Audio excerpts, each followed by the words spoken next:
And you can face, or wait, actually, you got it, okay. So I'm a neuropsychologist, okay, and I've been working in the Valley for about a decade. I have the Serin centers, and we've got 4 Valley locations. We do a lot of neuromodulation and neurofeedback. We do EMDR therapy, we developmental pediatrics, integrative care, and also we have learning disability clinics, and we remediate dyslexia in summer intensive programs. So we've been around quite a while, way up in Northwest Peoria, and we just expanded to the Arrowhead area, Tempe, and Scottsdale. So just wanted to let you know that's who I am if you've ever seen that logo. This is the face behind it. And now I'm going to talk a little bit about EMDR therapy. So for those of you who are not EMDR trained, or for some of you who are but don't use it, there's a quote-unquote controversy about it. And really, it's really interesting what kind of gets embedded in what people think and just becomes sort of, urban legends, like that we only use 10% of our brains. Have you heard that? That's absolutely not true at all. Use your entire brain, maybe not all at once, but if you look at an EEG, everything's always moving. It's not like one part is on, one part is off. There's movement all the time in the brain, but people just sort of believe this. And one of the things that happened with EMDR therapy is way back when people would compare that to cognitive behavioral therapy, and CBT had good outcomes, right? So if you can get an 85% rate of improvement with CBT, and then another therapy comes along and it's trying to prove that it's better, it's really hard to get that statistical significance up above that 85%, okay? But really, EMDR is better. And I'm sorry to tell you that, but don't worry for those of you who are like, oh, great, now I gotta pay $1,600 and go to 2 weekends of training and do all that. No, you don't. What I did was I actually took a component out of EMDR so that you can actually use that in whatever modality you're doing, get a nervous system reaction reduction, and that'll make your work more powerful with people no matter what modality you're using, okay? So don't stress out about that, but thanks. But, and here's where I'm doing, I'm not just saying that because I'm an in-group, out-group bias person and I tend to like EMDR. The World Health Organization only recommends 2 treatments for trauma. Okay, I'm gonna say that again, 2 treatments for trauma. Trauma-focused CBT and EMDR. No benzos, no antidepressants, okay? No doing million-dollar research where we're injecting somebody's, nerves and blocking out their memory networks, okay? 2 treatments. And what is the difference between trauma-focused CBT and regular CBT? Anybody? You're writing and you're reading, which is the cat-eye movements. Okay, and for those of you who don't know what EMDR, part of it is bilateral stimulation. What I have in my hand right now is tactile, where I'm getting vibrations back and forth, and also eye movements, okay, back and forth. These change your brain and work in networks that are non-conscious networks that control your stress response, okay? And so if you are working with anyone with trauma and you're a CBT therapist, that's amazing. I hope you're using CPT, or I hope you're using a trauma-focused CBT, because anytime you add writing, reading, bilateral stim, anything like that, you're making it multimodal. And what do we know about multimodal treatments? They hit more of the brain centers and they're more effective, okay?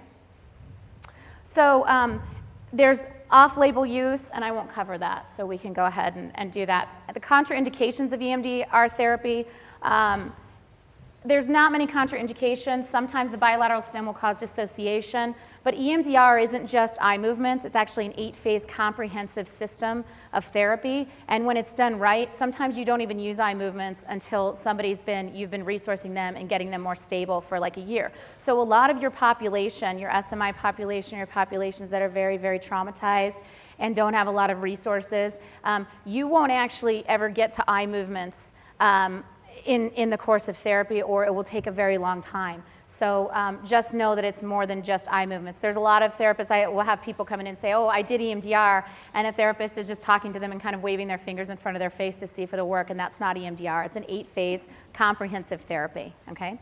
So here's the thing that we use EMDR therapy for at the Serin centers, and notice it's not just for PTSD. If you've been reading the literature and taking courses, you know that there's an association of EMDR and PTSD, okay?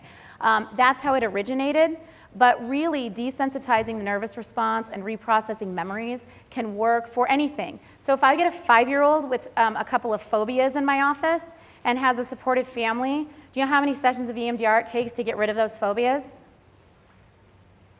1. It's that quick in somebody young. If it's a 15-year-old, it might take me 3 or 4. But for little kids, they process this so fast when you're desensitizing their nervous system, it really is a miracle. And this isn't just me saying this. You don't need to believe me. You can go to the literature and find that it's very well documented that single incident PTSD with EMDR therapy will remit 100% in an average of 6 sessions. Okay? It's better than 12 to 24, everybody. All right? Okay, so we've talked about EMDR therapy, and it's based on the adaptive information processing model. And this may be different than some of the other models that people are used to. You know, we all kind of think, well, why are you stressed out, right? Well, I must be thinking about something stressful. You know, not necessarily. Haven't you ever been stressed out and not known why? Hasn't your stomach ever been sick and we go backwards and try to attribute it, okay? But a lot of times we don't know. The networks in the brain, if you think about, go back to Freud and the old iceberg, right, where there's just a tip and then there's all this stuff underneath, okay? He was right about that. There's so much underneath. There's all these really powerful networks that you have zero idea what they're up to, none. And you have very little control, and I'm gonna demonstrate that right now. So what I'd like you all to do is just take a deep breath. And you're gonna hold it until I say to start breathing again.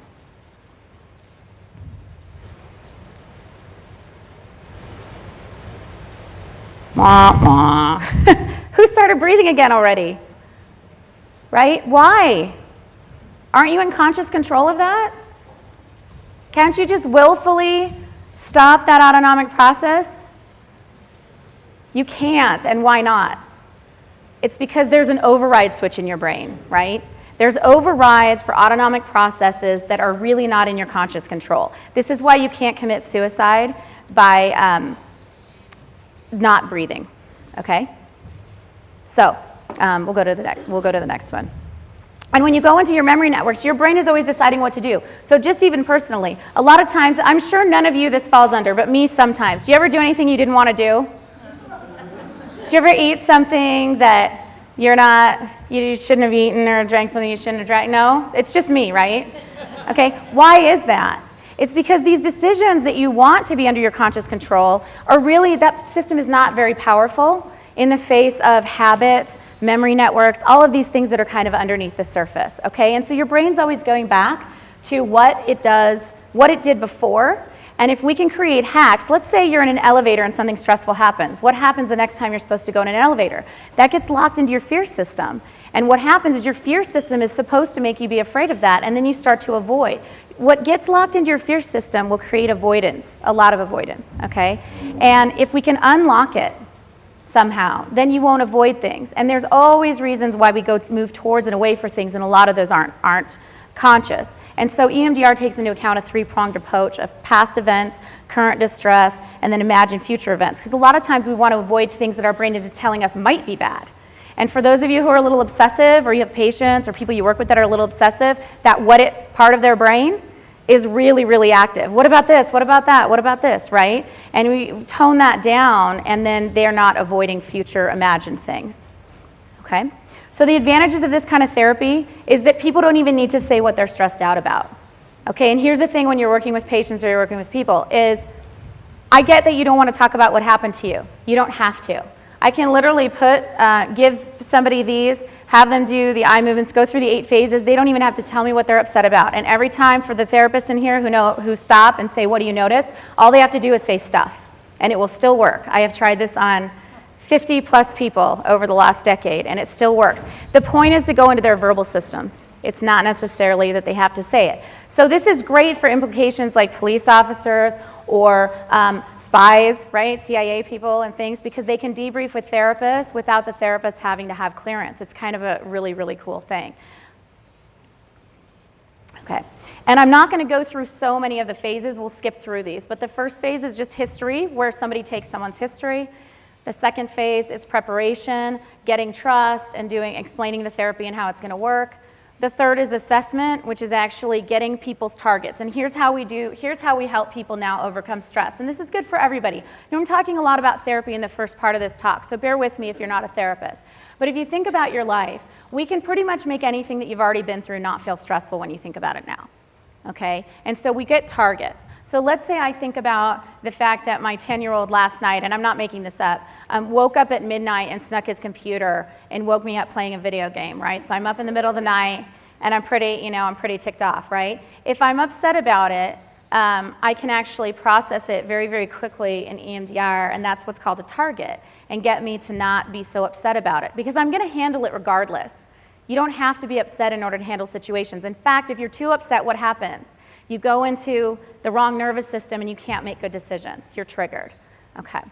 So we also get a feeling and body sensations, because immediately when you think of something stressful, and you can try this right now if you want to, you'll get a body sensation. So my good friend here, we just did this, and I didn't know what was upsetting him, but I said, think of something stressful, and it was about a 5 out of 10, and I said, where do you feel in your body? He could immediately feel it here and here, okay? And you can clear out those body sensations very, very quickly with what I have in my hands that I'll show you, but there's always a body sensation, and when you get that, you know that you're moving along into that wrong nervous system, okay? All right, phase 4 is desensitization, and this is really, really important. So we've got these gadgets, okay? And some of them are old, kind of wired and things like that. And actually, it's not, oh, go ahead and show the next slide. There we go, thank you. We had this old technology that worked somewhat. It was better than nothing, and therapists started to realize, hey, when I'm not having these little tappers here on the left, that gray and that black thing, they would buzz back and forth. And the therapist started to figure out, you know what, when I'm in between sessions, I just like holding these. They're doing something, right? But they were part of this big system. And for those of you who are therapists, you know that getting trained in EMDR is this kind of a daunting thing, right? So what I did was figured out that just this stimulation back and forth without any other therapy, without anything else, can actually lower nervous system reactivity. And so we improved the waveform. We have it as app controlled, so therapists control it with an app, and now we have a new one that doesn't even require an app. And so I'll demonstrate this in a little bit, and you can actually try it. And where's Mariah? Can I put you? Oh, I waited till she took a big bite. So she actually has these, and this is where, for something for everybody, she can talk a little bit about how you just use these. Forget being therapists or anything else, but how you want to be using these just in your regular life. Hello everyone, I'm Mariah, and I'm the manager of the business development department here at Aurora. And I found out about they used to be called buzzing, but now they're touch points, several months ago, and I got them because my children, so I commute to work. And I commuted about 45 minutes and then back home. And I have 2 little girls. They are 3 and 4 right now. I'm just going to hold this up. And so they can be kind of difficult in the car. And so I'm shocked by this. Let's just say that. And you know what? And honestly, it can be very stressful. And so for me, I was like, I got to do something. You know, I've given them iPads. I've given them things to color. And so I got the Buzzies to see if they would help, and they did help. And then I learned they can help me too. So not only are they helping my kids be less stressed out, and you know, sitting in a car for 45 minutes is difficult for a 3 or 4-year-old. And so also for me, I've used them in very intense meetings with very important people where, you know, you can get kind of nervous. I've had them on. Nobody's known I had them on, and I was able to be calm, cool, and collected and get to my, you know, express my points. And so I'm a big fan. Thank you. Thank you. By the way, this is not a huge sales pitch, but thank you for that. It's just to illustrate that, you know, we've got a few groups of people here today. And besides using them in the therapeutic context, this can be relevant to you in your life and relevant to you if you're interfacing with people in general, okay? You can just hand somebody these, and in about 30 seconds, the statistics are that it'll tone about 71% of the stress down. And now I'm too far up. Okay, all right, back. Yes? Can you buy them on Amazon? You can't buy them on Amazon, but you can buy them online. And I'll give you I'll share a website with you. And by the way, I think, do we have a sign-up sheet? Do we have a sign-up sheet up there for emails so that I can email you all this presentation if you'd like it? Or we do? Okay, I'll get your information. You will get this presentation. We just don't want to print out, 150 copies. So the interesting thing too is that when your nervous system is calm, okay, you're thinking, you're rational, you have capacity for joy and empathy, and when you're in fight or flight, none of that is happening, Okay, in fight or flight, we're selfish. Our thinking brains are shut down. We can't make good decisions. And here today at Aurora Behavioral Health, there are a lot of patients and a lot of clients here that everybody in this room is working with that really cannot regulate their nervous system on their own. And have you ever tried to talk to somebody when they're really upset, like a child, and be like, just calm down? What, or your spouse or your partner? What happens if they're upset and you tell them to come down? Does that help? Do they get more angry with you? Of course they do, because if they could calm down, they would. Just like if you could have not started breathing again, you would have, because I gave you a direction and you wanted to like do that test, but your autonomic system just turned it right back on. There are forces outside of your conscious control, and when you're not in control of them, we need some physiological and some neuroscience hacks to help out. So in the installation phase of EMDR, what happens is people get rid of their negative thoughts about what the situation happened, their nervous system reactivity, and then we build them back up into confidence and a better sense of identity. And that's an important part of that process too. Okay. And then we also, whenever you're working with somebody, or you'll know if you're even out in the field, if there's any EMTs here or anything like that, if somebody's heart is racing, or somebody has a stomach ache, or somebody has a headache and they're stressed out, they're not calm, okay? They may be telling you they're calm, but they're actually still in fight or flight. So therapists will always check and make sure that the body sensations are clear as they relate to a stressful event. Okay. Phase 7, I'll skip that, that's just closure, and then 8, we make sure that things are already done. Oh, it's not. Whoa. And that's it, everybody. See you later. See you later. That's okay. We'll go back. Here, I got it. Okay. Let's. It's really cool. Uh-huh.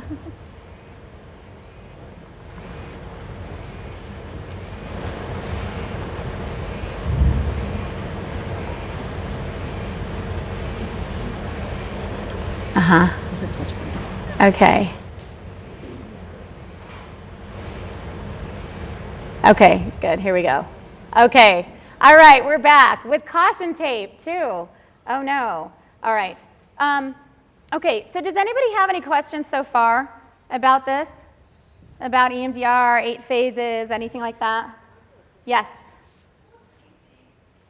PC, positive cognition. So if somebody has a traumatic event, well, like me, let's say it wasn't really traumatic, but last night my kid is doing that. What if I started to think, oh, I'm a bad parent? Okay? When I process that, my new adaptive thought could be, I do the best I can and I can learn from this, and then you build back up that positive cognition. Was there a question over here? So I noticed that you're wearing it on your wrist. You don't have to hold it in your hand. You don't have to hold it in your hands, and that's a good therapy question. So these are modular, and so what you can do is you can actually wear them on the wrists. And there's some cool discoveries with this. One is that you don't have to have them in your hands. The other is they don't have to be touching your skin. And the other is they can be anywhere on your body because of the general effect that routes up through the somatosensory cortex. So, yes. Yeah, could you just explain those a little more? Yes, and what I'm going to do is I'm going to skip through this, and I'm going to get right into that because, okay, so we'll talk about these now. And here's a cute little girl picture for you. Can someone come up and be my volunteer? Come on up. Give her a round of applause, everybody. Okay, what's your name? I'm Karen. This is Karen. And Karen, what do you do? I own a transitional living home for women with eating disorders. Awesome. It's a nonprofit. Just opened it. So. Awesome. What's it called? Karen's Transitional Living Home, but with a C-A-I-R-N-S. Like Okay. the rock pile when you go hiking. Well, thank you. Now, is it nerve-wracking just being up here? Or are you really comfortable? Because most people just coming up here, it's kind of like a stressful thing, and then we can just pop these on. Little woozy? Okay. So where do you feel that in your body right now, the fact that Right you're up? here. Okay. And how stressful is it right now, 0 to 10? I'm at like a, well, what's Like from what's 0 10? is no stress whatsoever, Oh, and 10 is like the a- worst thing. Like a 3. Okay. Can you think of something a little more stressful? Driving. Okay. In Arizona. Driving in Arizona. And when you think of that, is that a 3 or is it higher? now? That's probably like a, wow. Okay, that's a Like a big one. 7. Okay, 7. And that just got more intense, right? Yeah. And how intense is that now, 0 to 10? Like a 7 still. Okay, so you hold these, okay? And here's the thing, therapists, I want you to pay attention, okay? Because this is where the magic happens. You don't need to keep thinking about it. Okay? So what I'm going to do is I'm just going to have you look at this little girl and try to figure out like how old she is or something like that. Here is the stress paradigm changer I want you all to know in your personal lives and working with people is that you don't have to actively process stress cognitively for it to go away. Okay, I'm going to tell you that again. You do not have to actively, consciously process stress in order for it to go away. What we do is we give a neuroscience physiological hack. It doesn't take that long to work. It creates a new memory network. And what does your brain do when it decides what to do the next time? It goes back into the last thing to figure it out. That's adaptive information processing. So how's your stomach? I didn't even realize I was standing up here for a second. Okay, okay. Is it gone or is it down, like 0 to 10? Yeah, I just went, that's really... It's weird, right? This is Yeah, why I like can people to do it, because it's hard to explain. That's why I asked about Amazon. I mean, can I... Yeah, Where can I sure, get I'll these? tell you. How stressed out can you get about that now, about driving in Arizona? It was a 7, and immediately, and here's this, you've got a network, there's several networks involved, but one of them is the salience network, and what it's doing is whenever there's lights and sounds and all these things, it's actually processing all of that and deciding in milliseconds what to do with your stress response. Do I go into fight or flight or closer to that, or do I stay in, do I go into the calm system? So immediately with a thought, an internal thought can send you into fight or flight, right? An oh no thought or a what if or thinking about trauma can send you right there. So thinking about driving, she was already over onto a 7, and 10 is like really fight or flight. And now try to get it to a 7. I don't know. No, it's not there. It's not there. Okay, now here's the thing. It's really weird. It's, yeah, it is. I'm I know. mind blowing right Yeah. now. I've never done this, so. Good, I'm glad. So this is a new experience. So what happens is that it is a distraction, and some people will say, well, okay, but that's fine. You just distracted yourself, right? So if I'm upset and I go watch Saturday Night Live or something and I'm laughing and whatever, I think about it again and I'm just as upset. So hand these back to me, okay? So now they're not, and this is, I need like a rabbit too that I pull out of a hat. Okay, so now try to get stressed out about driving in Arizona, and let's see how high we can get it up to. Like 0 to 10. Okay, yeah. How high does it go? It doesn't really go as high as it did before. Yeah, so it's not going to take away all of it, right? We still need therapy, we still need all these things, but what number would you give it just off the cuff?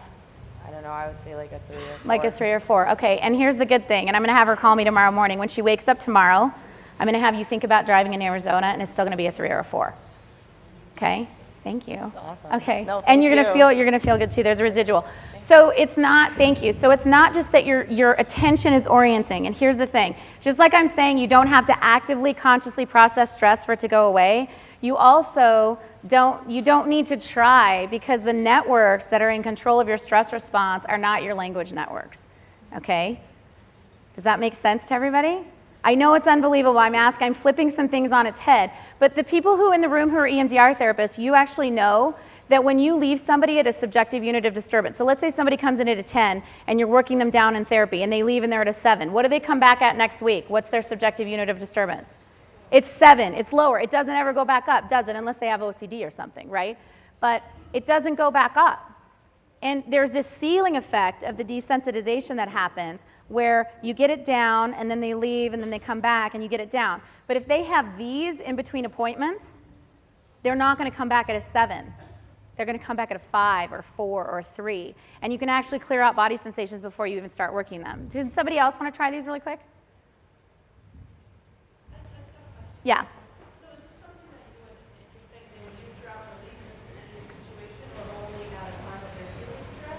It depends on the person. So the question is, when do people use these? Do they use them all the time or only when they're feeling stressed? And it really depends on how dysregulated their nervous systems are. If it's somebody with borderline personality disorder or an autistic child who's constantly going into fight or flight and they're very, very reactive, a lot of times they wear them all day. But if it's somebody, like me, who I'm not underlyingly very, terribly anxious, but there's stress in my life, then I will spot use these in stressful situations. Like I had them on before the talk and I'm holding them now and staying, very calm when the thunder came and when we weren't setting things, all of that. I'm not getting worried about the time. I'm just sort of in the moment and I know that things are going to be handled. But if I didn't have these on, I would have been more stressed out.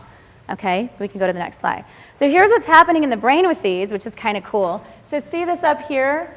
This is a voxelated view of the brain. This is really cool. We can get EEG data now and read 80% of the brain's pyramidal cell activity on an outpatient basis. Okay, and we can do it in our clinics. It's very, very cool, and it takes like 15 minutes. Okay, and the caps now are dry, so you don't have to even gel people up with all that goop and everything.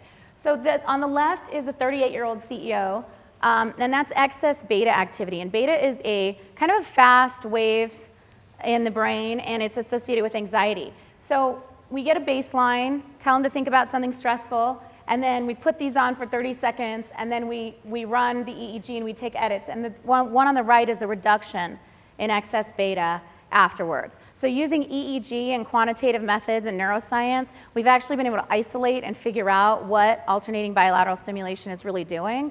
And then this is the research down here. See these graphs? They look pretty good, right? The before and after. This is self-reported stress before and after 30 seconds. And the average went from I think it was 7.5 in that sample. This is a sample of over 1,000 people. 1,000 people. And it went down to 2.5. So basically just what happened to you, you went from a 7 to a 3, total typical response to just having these, not talking about it, not doing therapy, not doing anything. And so if you think about the way this may change your life or the patients you're working with, what if you had something that at any time could just calm your nervous system down? And I'm not talking about Merlot, okay? I'm not talking about Xanax, all right? And I'm not talking about anything else that might have any kind of negative consequences. Just something that you push a couple of buttons and it can do that for you. And this is why I think this is so important to share, and I'm so glad you're here today. Yes? Why don't we use this on our GI school that it sounds like it would be stressful. So the question is, why don't we use these on our GIs coming back for post-traumatic stress disorder? It's really interesting you asked that. It's a great question. I was doing some overseas consulting for a while, several years ago, and one of the questions that was posed is how do we make sure that nobody gets PTSD? And this was my solution. Because if you're desensitizing the nervous system in real time after a single incident, that incident doesn't get embedded in the amygdala and the memory systems of the brain, and you're actually preventing. We also know from volunteer work, people of EMDR, anybody ever done HAP, Humanitarian Assistance Program? What the volunteers, amazing volunteers, and what they do is they go into, villages. So there's just something that happened, Civil War, and they'll go into a village, and they do EMDR on entire villages. And what they have documented is that one therapist and a couple of helpers can do a group of 30, 40 kids at once, at one time. Okay, this is basically like a vaccination against PTSD almost. Not only do you relieve the stress and you relieve the disturbance from what just happened, you actually then the next time it happens, you're inoculating these people against future PTSD. You're making them more resilient.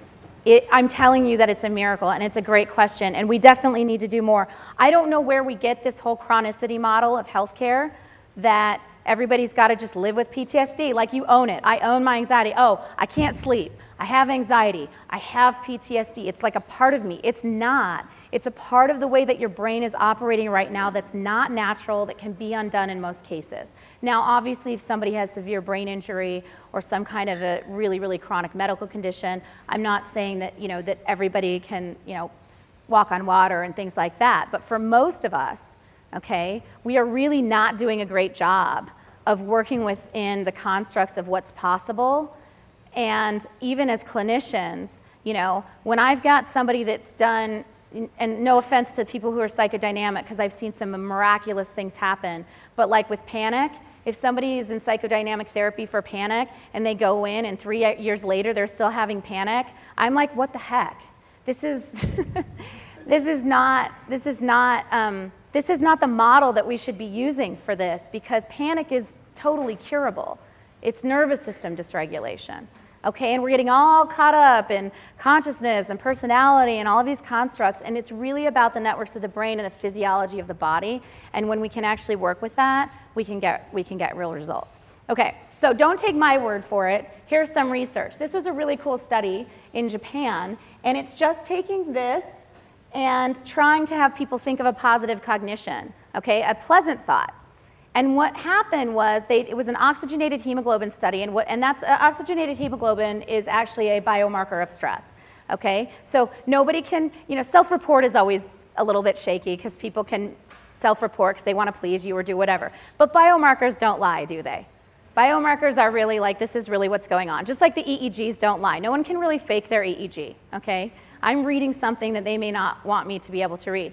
So the oxygenated hemoglobin, actually, they showed that when they used this, it showed increase in that and a decrease in wide bilateral areas of the prefrontal cortex, and it helped people recall more representative pleasant memories, created emotional regulation, induced comfortable feelings and pleasant memories, and they're saying that just using this alone is warranted, okay?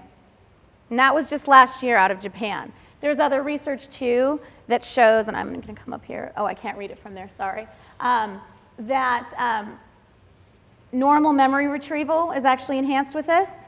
Okay, so we've got people taking the SATs with these on. Not only because they're not going into that. When you go outside of the performance curve, it's bad, right? You know that. If I was really, really nervous up here, I would have said about 1,000 more times and be a little bit shaky, right? But tests is a big thing. How many people know tests and then they go in and they bomb? We've had people come into our clinic that can't pass their boards, and it's just anxiety. They more than know the material. But if you're not anxious when you go into certain situations, you can perform in these situations. And golfers love this, right? We don't have these in waterproof yet. So golfers can use them, but swimmers and other athletes can't, but they can just leave them on the whole time. And it's actually desensitizing you the entire time that it's on, okay? And so the other one is just they found that, because people will say, there's a couple questions. Okay, why can't I just tap myself? Or why can't I just buy sorry, but this has been a question a million times. Why can't I just go buy a cheap vibrator and hold it in my hand, right? Or a massager or something like that. That's always a question I get. It can't be unilateral, it doesn't work, and it can't be continuous. If it's not alternating, or if it's alternating very slow, or if it doesn't have a certain vibration. I've done this is like a decade of work into these little things. It's not gonna work very well. Now, if tapping yourself is better than nothing, let's say you don't have these and you wanna cross your body here, and this is called the butterfly hug that people teach people in trauma therapy with the kids. Okay, but if you're teaching the butterfly hug, couple of things. It has to be fast. Okay, this is too slow. What happens in between this is your body sets out and you're nodding your head. You know this already. Therapists who've been doing this figured this out. If they're doing it too slow, what happens is it doesn't, your brain seems to have time to kind of set off the sympathetic activation again.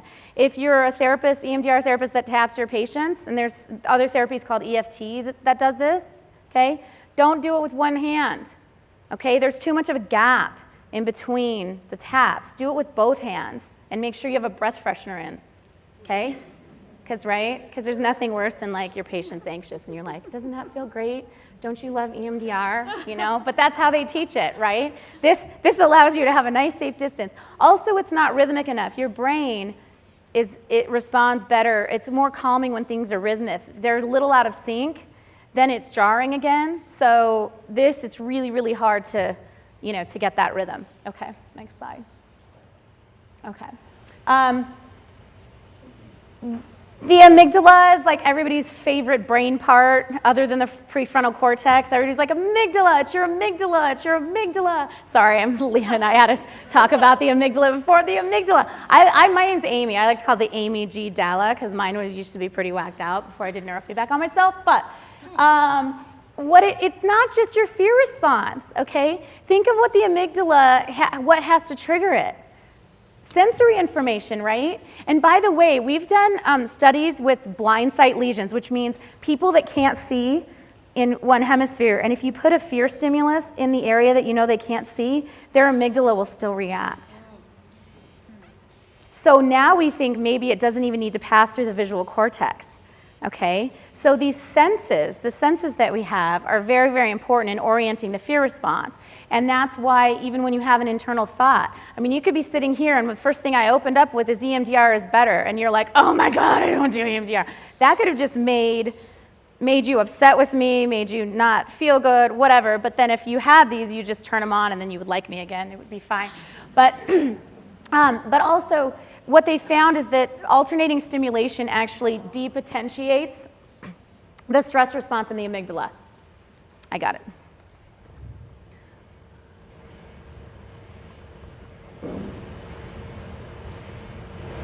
Okay, so it actually depotentiates the fear memory systems. Okay, whoops. Oh no, I'm in the wrong spot. Okay, there we go. All right, here's EEG data. So this is really, really cool. All right, what we can get on an outpatient basis on the left, all these, I know it's too small to see, there's all these numbers. Every area of your brain is like a little Brodmann area, 1, 2, 3, 4, 5, okay, right and left hemisphere. And then this shows all of the different brain activity, you know, delta, theta, alpha, all the brain waves. And this is the left, and this is the right. And I don't have, oh, this might have a laser on it actually, that works, if I can point. Oh, look at that, okay. So see this green right here? And then see this green right here? See that big, huge spike in delta activity? So what I did when I was trying to figure this out is I consulted with one of the fathers of neurofeedback. His name is Joel Lubar, and he's at the University of Tennessee, and he's the one that figured out in the 1970s that neurofeedback could actually be used for ADHD, and now it's a first-line treatment. The American Academy of Pediatrics puts neurofeedback and medication in the same category for treating ADHD. Did you know that? I bet you didn't, because there's no huge drug industry promoting that fact.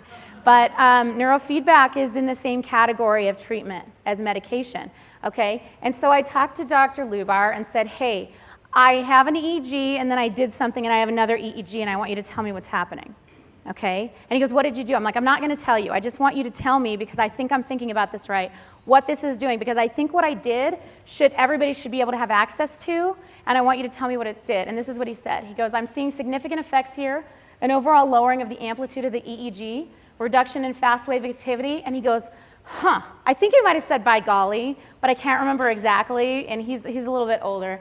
But he said, look at that right insula. Whatever you did, I want it.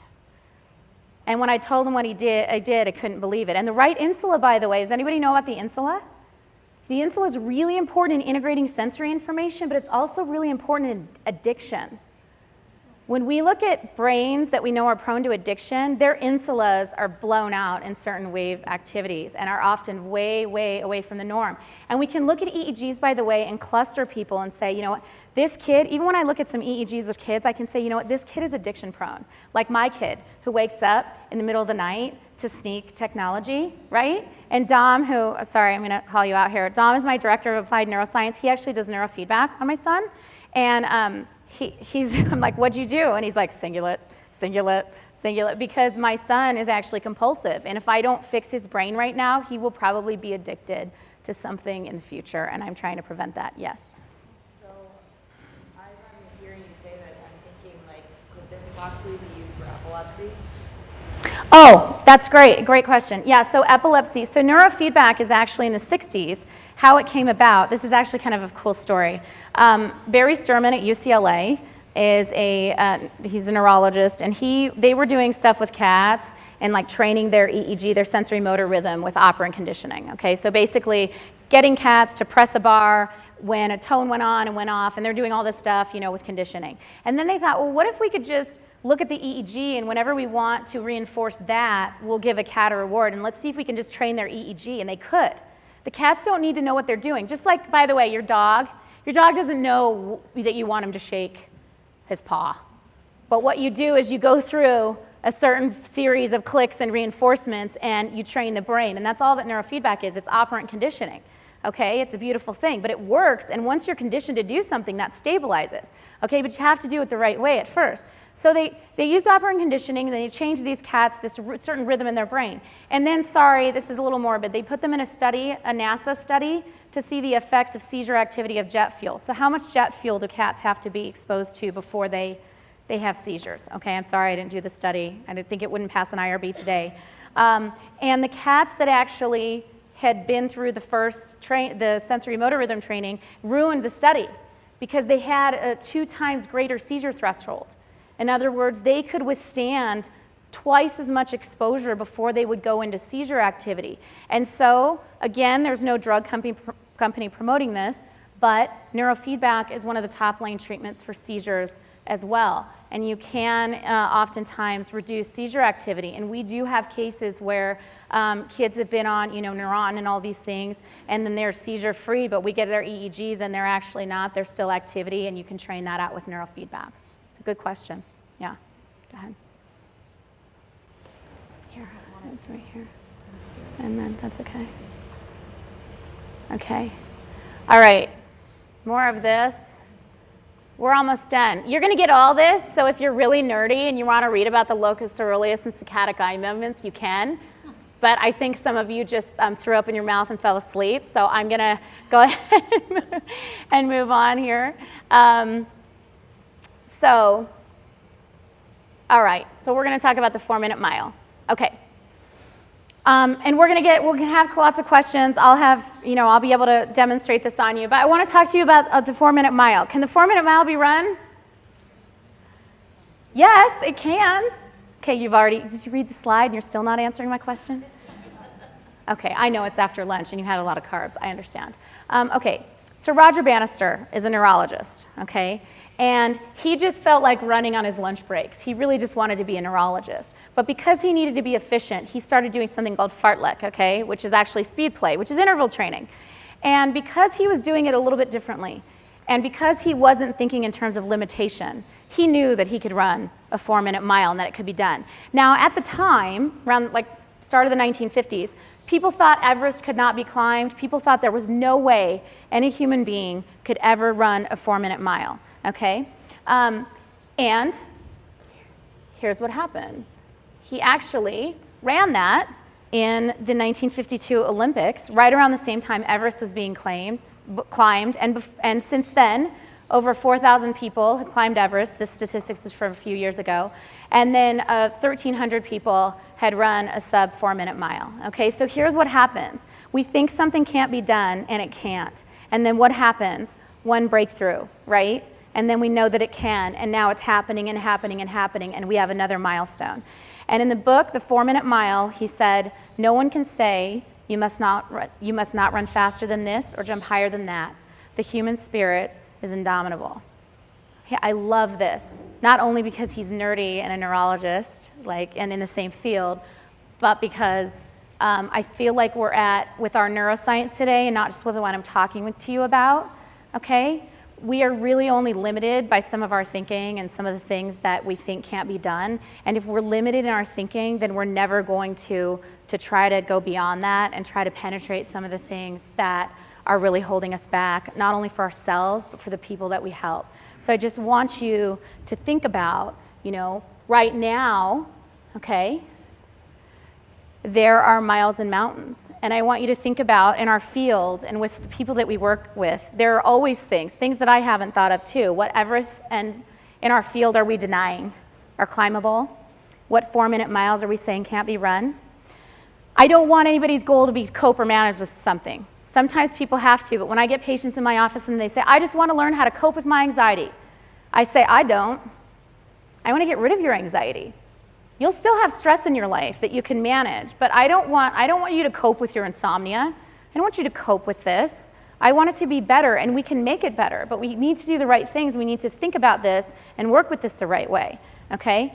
I want to challenge you too, if you're a practitioner too. We've got this thing in our field, and other fields are like this, that if you don't study it, or if this isn't the thing that you're doing, there's some in-group and out-group bias. Oh, well, that doesn't work. Have you done the lit review on it? Because I can promise you there's things that I have said don't work, and 2 years later, I stick my tail between my legs and I go, wow, whoops.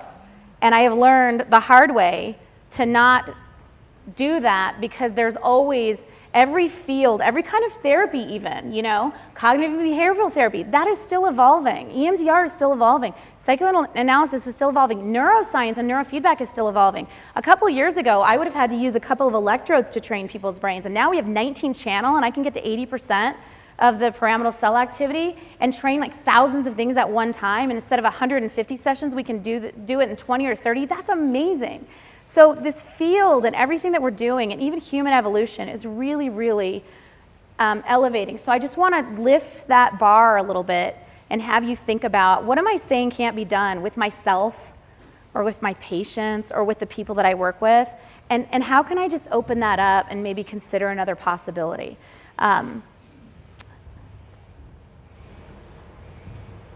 then that's it. That's all I have for you. Whoops. So, thank you. Thank you. So, yes, questions? Yeah, I'm just wondering with the idea that if you use the alternating rhythm, could it ever be misused where people, the Army, the armed services, train people to do this before they kill, or a murderer could use it and then not be tense when they go forward? So the question is, can this be misused? Like, can the Army use it for people before they go kill? Or somebody, before they go, they go kill someone, can they use this to like calm down, right? First of all, if somebody is planning a murder, they're probably not all that anxious about it because they're probably a psychopath and their nervous system is very, but here's my thing is, I mean, yes, the military probably is already, will use this to calm people down before they go do things because their performance will be better. But the question of wrong or right in that is a whole nother thing. The bottom line though is if somebody is not in nervous system dysregulation, if someone doesn't have road rage and then doesn't cause an accident, or if somebody calms themselves down before they're planning a murder, they might actually be able to think through consequences and then not do it, right? But what if they did it and used it to be able to pass lie detector tests? To pass lie detector tests, okay, so lie detector tests are, if somebody used this to pass a lie detector test, first of all, whoever's putting it on would be able, to detect this. I don't know if somebody could probably actually pass a lie detector test if they had these on. So for those of you who want to be in the FBI, if you try this, let me know how it goes. I mean, I think anything has the potential to be misused, but it's not misuse in terms of the idea of misuse is in the judgment of what somebody's going to do. What I am interested in calming down people's nervous system reactivity, because negotiations go better. There's actually more empathy when you're calm. All of those things, when we're more in our thinking brain, okay, and I think our current president is a good example of this, where he's quite often sympathetically activated, and if he weren't, I think things would go a little more smoothly no matter what he was planning, if that makes sense, right? So, yeah, yes. I was going to ask about the findings you found Good question. overseas with the GIs, Marines, and I have a lot of friends with PTSD, so I was wondering the effectiveness of when you work in such units. So the question was, when I was doing the consulting for the groups that were overseas, on GIs and them using this and everything, I think the biggest problem is that we're not creating, we don't have, we're making too big of a deal of you've got to, go to Germany and get drunk for 2 days, okay, and then come back and then try to reorient and then all of that fallout and then maybe go to the VA 4 years later when you're drinking too heavily and you're divorced and all these things and you still have PTSD. If we are treating things in real time and even teaching people how to desensitize other people in real time right after critical incidences, and not even critical incidences, think about our police officers, okay? They are hypervigilant whether or not something bad is happening, because it might be happening. And our predictive part of our brain is still part of our fear centers, right? And so and this is why they get to retire after only 15 years, but that's still enough to wreak havoc on their nervous systems.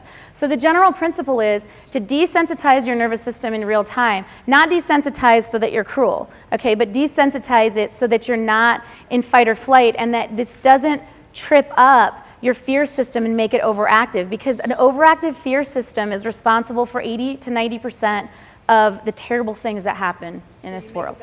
You make a better decision. And that's why this works on cravings. Okay, if I'm stressed out and I come home and I feel like, gorging on chocolate or whatever, but I put these on, I actually am more engaged in my thinking brain. And if I still do it just because it's habitual, I actually don't get the same reward. Right? Has anybody ever had, if you have a glass of wine and you're stressed out and it's really, really good, but if you're not stressed out, it's not a big deal? The reward ratio of whatever it is you're doing, gambling, substances, doing something you're not supposed to be doing, it's different depending on whether or not you're stressed out. So if you're not stressed out and you do something, like if I, binge eat, let's say, okay, then I am actually not getting the same reward. And what does my brain do the next time it thinks about binge eating? It goes back into the memory networks and say, well, what happened last time? And it wasn't that rewarding. So you can put behavior on an extinction curve easier with these. And those of you who work with people with OCD, if you're just doing exposure therapy, use these during exposure therapy. Because what happens is, if someone starts out a 9 and you're like, get in the elevator, you know, and then we're gonna calm your nervous system down, how are you calming their nervous system down? That anxiety takes a long time to go down, and if you can cut that time, do it. And then you get a better outcome. Yes? I was EMDR trained, I don't know, maybe 8 years ago, and I'm wondering if this has changed, because they said short sets is to lock in the cognition, and if you leave it on longer, it processes. I'm not hearing any of this, so maybe it's So beyond that. the question of EMDR is short sets will lock in a cognition and longer sets process. What they're talking about is when you start EMDR therapy, you actually resource people and you have them think of like a calm and safe place.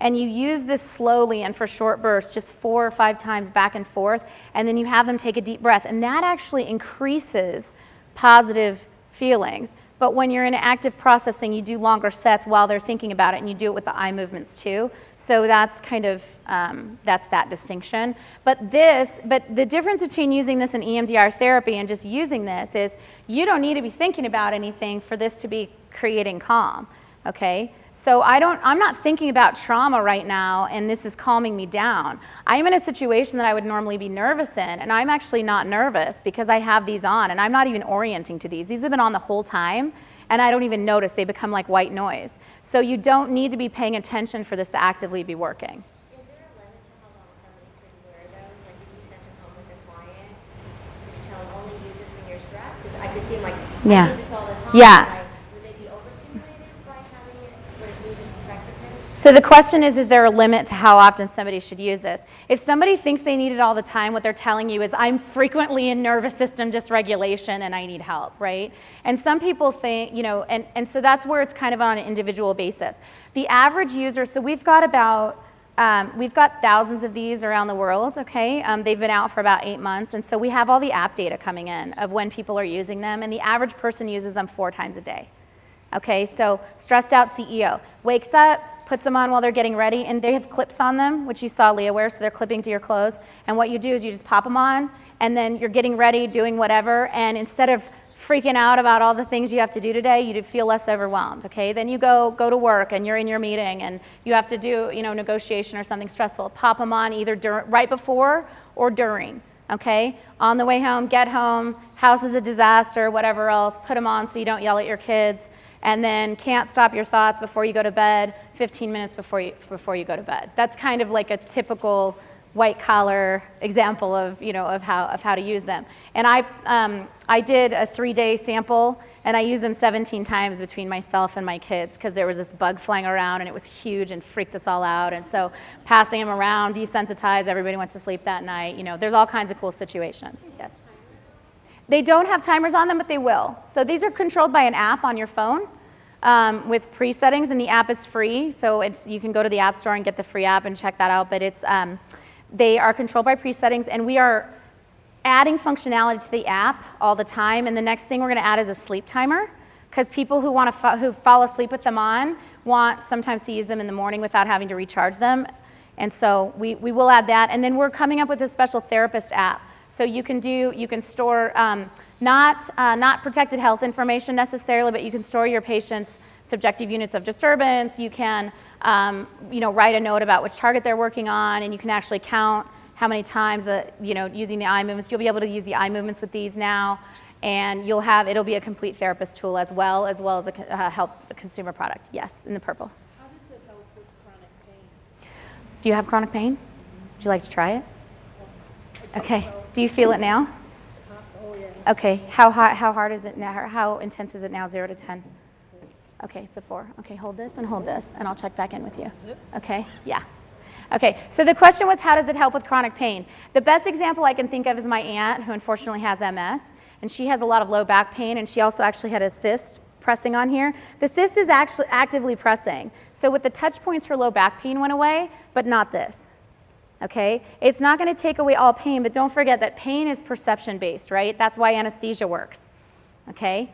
And depressed people feel more intense pain. So there are psychological states, and when you're in When you're stressed out, you perceive more pain, even if it's physical. And just like when I ask you, hey, come up, and where do you feel it?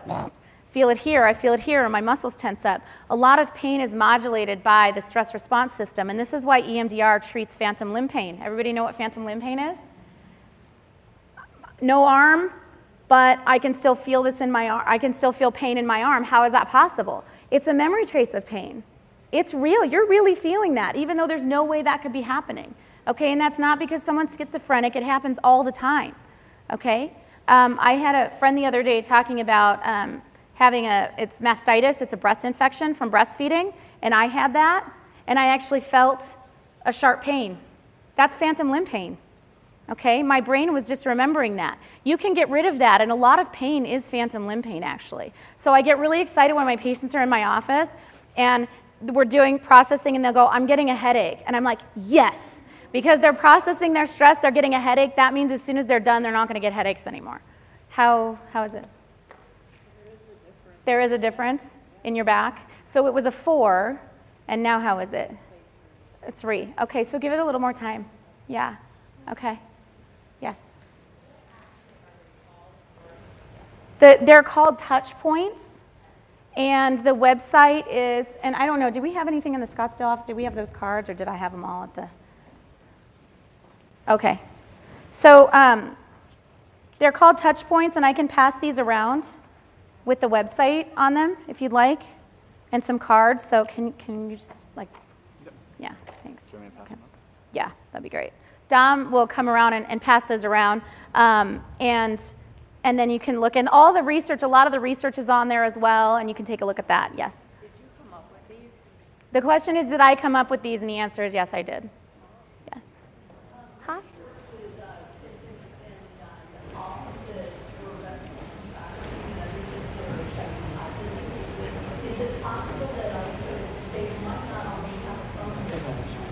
Yes, good question. So, and thank you for doing that work.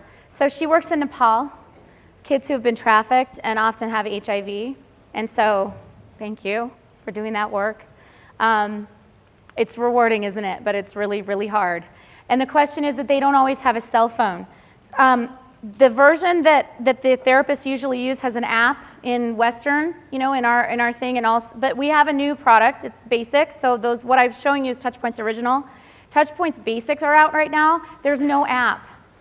They're infrared. So push one, push another one, and they're on. And the price point on those is lower. The originals are $240 for a set, and then I'm giving you coupons for $40 off. And the basics are $135 for the set. They come in cool colors. And if you're doing some of those things, just reach out, and we can work with you on some of that if you're doing that work. Yes. The ones I had in my hand are the originals. And the basics look the same, they're just in colors. They're either gray or pink or blue or whatever. They look very, very similar. And if you're using them in therapy, as in the therapeutic context, you're gonna want the originals, because then you can just get the therapist app and use them on your patients, and you can have them for yourselves. But for special ed classrooms, a lot of children with autism are wearing them all day long, okay? And so you don't want everyone to have a smartphone and pair them with their Bluetooth. So in the classroom situations, or if you're doing group therapy and you want everybody to have them, the basics are what we created for that. And there was other questions over. Is there any adjustments that are done to these once you do get these units? The question is, are there any adjustments? And what do you mean? Like the frequency? Or yes. Do you calibrate them? Do you Yep. monitor them? Do you regulate them? Yes, so the question is, are there adjustments? And the app here, there's frequency, intensity, and overlap. And so you're going to feel this change, okay? Feel that? So you can just dial it down. There's also presets. There's a preset for sleep, focus, craving, calm, performance, and anger. How about the ones without the app? The ones without the app don't have all of this. They have 3 settings, and they correspond to 3 of the presettings on here. And these settings are based on midpoints, but there's a broad range of effectiveness. So the basics will cover like 80-90% of what this can cover. How are you now, by the way? Your neck and back are relaxing? It's amazing, she says. Well, thank you. Thank you so much. Does anybody else want to try these? All right. I don't know how much time we have. What time do we have? 4 minutes. Okay, let me take a few more questions, and then I'll stay, and you can, the question, yes. Yeah, coming up. Are they covered by insurance? They're not covered by insurance. If we're using them from my clinics, you can use HSA accounts for them, but right now they're not covered by insurance. You think of something stressed? Are you stressed right now? Oh, yeah. Okay, there you go. If someone's not stressed, by the way, like I went to a yoga festival, and everybody was like, woo, let me hold them. And I'm like, you're probably not going to feel a difference. But I was actually surprised that sometimes they do, because they're like, oh, but now I'm stressed that I'm not going to make my next class. And I'm like, okay, here. And they're like, oh, that's much better. Like, and that's ironic. You're less stressed, but I just, took 20 seconds. Yes, back here.